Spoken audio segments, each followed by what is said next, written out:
All right, RJ, so you just finished up here at the Elite 11 Columbus Regionals. How do you feel like it went out here for you today? I thought I played pretty well, just slinging the ball around, having fun. The Elite 11 is a great event, but I thought I did pretty well. What's it like being out here with Tavian and some of our quarterbacks at Ohio State? Tavian just got invited to the finals, so congrats to him. That's my guy.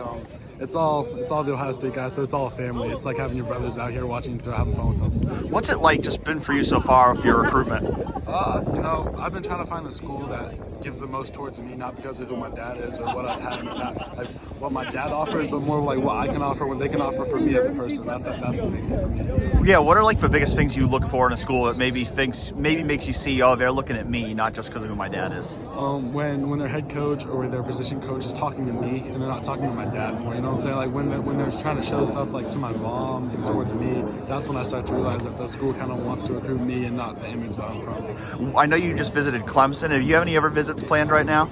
I visited South Carolina as well. I'm going to take some this summer, but none planned at the moment. But I'll let you guys know when I plan some. How much does it help having your dad, somebody who knows this process so well, to help you through it? So he just guides me. He doesn't tell me to make any decision. He just guides me. He just sets me on the path when I'm falling off. He kind of sets me straight.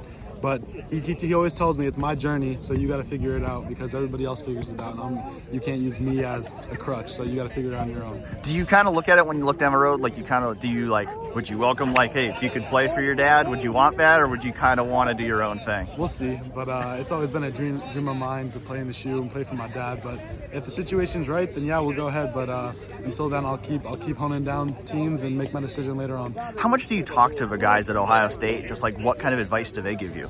Oh man, I talk to those guys all the time. Like Devin and Air were here today. Like I talk to them pretty much like 3 times a week, and I throw with them a lot in the off season. I just build relationships with those guys because they're in the place that I want to be.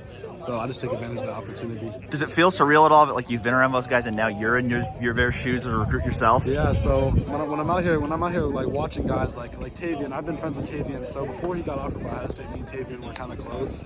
So watching him like explode like that's kind of surreal because now he was in the shoes when I met him. So now I'm just trying to mimic what guys before me have done and do it in my own way. What are the biggest things you're working on personally in your game, going into your next high school season? Probably seeing the entire field. If I can see the entire field as a sophomore and make throws like downfield at different levels, then I can separate myself, and I want to be better prepared than every single team that we play. What do you view as like your biggest strengths of your game? Probably my knowledge. I've grown up around the game, and I've had some pretty good teachers along the way. So I know the X's and O's fairly well, but I still have a really long way to go. But I think that's my strongest part of the game. Does your dad like break down film with you? Yeah, we have film like at least 4 times a week. We have film sessions where I just sit down in his office like any other QB recruit would do, and he like tests me with stuff. He teaches me stuff, and yeah, so just keep building on that. What are some of the biggest things that he's taught you about how to play this position? He's taught me everything really. He's my dad, so he's taught me everything that I know. I try to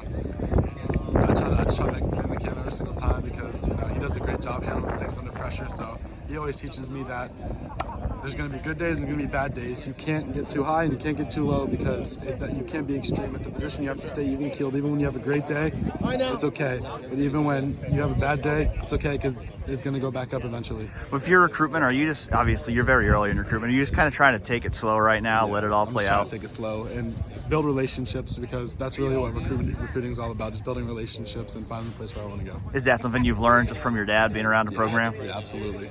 Yeah, his thing is building relationships with recruits, so I'm trying to find the person who wants to build a relationship with me. Do you have any specific goals just for your sophomore season? Sophomore season, I want to win all our games this year. I want to attack it. I want to make my teammates better this year. I want to get my guys to the point where they can go off to college because of what I did for them. Do you talk to Chip at all? Does he help you at all with your game? I grew up with him, so he was my dad's head coach in college. Like we grew up around him. Our vacation house was 2 doors down from him, so he's like my uncle pretty much, Uncle Chip. But yeah, he's taught me wonders. What are some of the things he's taught you? He's taught me a lot about the X's and O's, the passing game, a lot of that kind of schemes. But he's also taught me about the mental aspect too. Like you can't get too high, you can't get too low. You just gotta keep bouncing back.